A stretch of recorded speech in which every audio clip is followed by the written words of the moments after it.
Welcome to Peacevision. We are a portal for positive change, and today we're talking about the changes we're going to be making on the internet and how we can do things like protect our privacy and see what the future of the internet is. We're here with a documentary filmmaker who has done 2 films on cryptocurrency. His new one is called Cryptopia. Please welcome Torsten Hoffmann. Thank you. So Torsten, what's happening? Where are we headed? We know Big Brother seems to be watching our every move. There's a lot of people paranoid about the internet. What can we do to protect ourselves, and where do you see it going?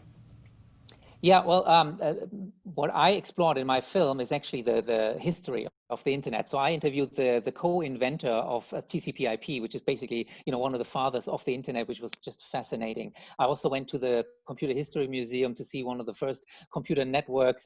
Just fantastic stuff. And maybe a little side story, which your listeners might appreciate. The internet started out as an academic paper, as a white paper too, if you think about it that way.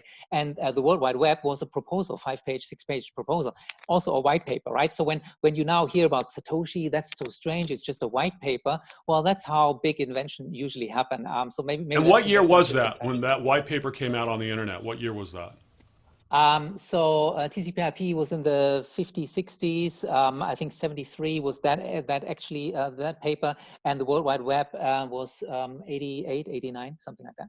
But things seem to be moving at warp speed now, though, right? I mean, from conception to reality is a lot quicker, it seems like, every day now. Yes, and the other learning is, right, it took 50 years to really become something that really influences everything, right? And maybe that's why, like, when we look at Bitcoin, we always overestimate the impact in the short run and underestimate the impact on the long run. So maybe, just give it a little bit more time. There's things being built, and it just needs time to be in everybody's mind and everybody's phone, with a wallet or something like that. It will take time. Can you give us any security tips or what we can do to protect our identity and identity theft? Yeah, so we have featured 1 or 2 projects in the identity space, but to be honest, I believe these are super early still, so I wouldn't really have a recommendation or a blockchain-based, crypto-based recommendation. What I could tell you is what every other computer security could tell you, and I'm sure you've had those guys on the show already. What are you most excited about in terms of the new web? We keep hearing about Web 3.0. What does that mean to you, and what are you most excited about? So I'm a finance guy in many ways. That's what I study. That's my background. I've came up with being a Bitcoiner in a way. So that's what I'm watching most closely. But having said that, I'm super keen to see how Facebook is starting with Libra. I mean, it's a centralized project, but maybe this will also help us getting away a little bit from government-controlled money. I'm super interested in Brave browser as an alternative to the Google or the Microsoft browsers. So there's so many interesting things happening, and I'm sure you're covering that space quite well as well. Well, we're listening a lot. We're trying to learn as everybody else is as we go along the way. But for those people that say, "Hey, Bitcoin's not even going to be around," in a few years, what do you say about that? It's going to all go away. Do you feel that way, or what do you think? Yeah. So I maybe I haven't had strong opinions in the show, and I've been kind of hedging my bets. But this one, I will tell you, Bitcoin is here to stay. There's no way to shut it down. There's no way to make it illegal or to ban it. It's too late. It's 7 years too late for that. It has a massive computer power that nobody can rival. It has a level of decentralization on tens of thousands of mining computers that cannot be shut down. It's even the blockchain is now being broadcasted from satellite. So even if you shut down the internet everywhere in the world, which is impossible, you would still get those blocks done. So Bitcoin is here to stay. In fact, with every day it being alive, it's becoming more secure. It's becoming more brand aware. So I'm not worried about that. But that doesn't mean you're going to be rich by owning a little bit of Bitcoin, right? It's maybe a very small allocation in your portfolio, and maybe it's worth it. Well, thank you so much for your insight. Really fascinating stuff, and good luck with your future films. What's your next film, by the way?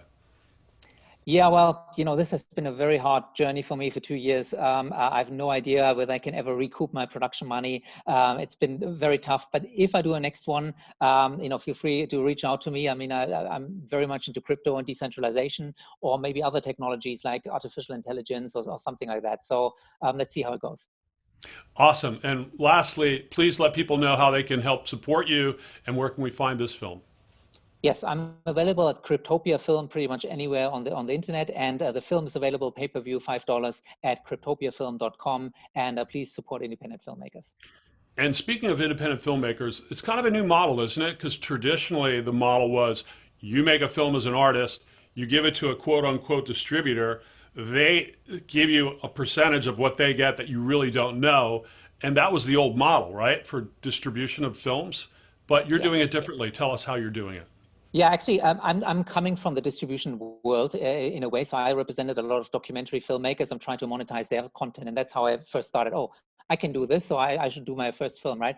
Um, with this film, so Cryptopia film was actually meant for cinemas. So we did actually have cinemas in 5 countries, sold out big premiere events, but then the coronavirus shut us down. So in a way, I was forced to release it online now, but it's been going quite well. We have 500,000 social media impressions already, and people love the film. We have a 9.1 IMDb score, and maybe with this traction, then I can approach broadcasters and Netflix, right? To say, look, this is a success. There's an audience, and yeah, maybe that works. Well, we'll certainly do what we can to help you find your audience with our Peacevision viewers. Thanks again for your time. And what time is it right now, and where are you? I'm currently stuck in Germany. This is my old hometown. It's 4 p.m. So yeah, all good here. I'm doing okay. Hopefully, you guys as well. We are. Where in Germany, just out of curiosity? Close to Munich, 40 minutes out. Oh, nice. Very nice. Awesome. Well, we look forward to hearing from you again soon. We wish you all the best with your future films and Cryptopia. Guys, check it out. Thanks so much, Torsten. Thank you for being on the show. Thank you.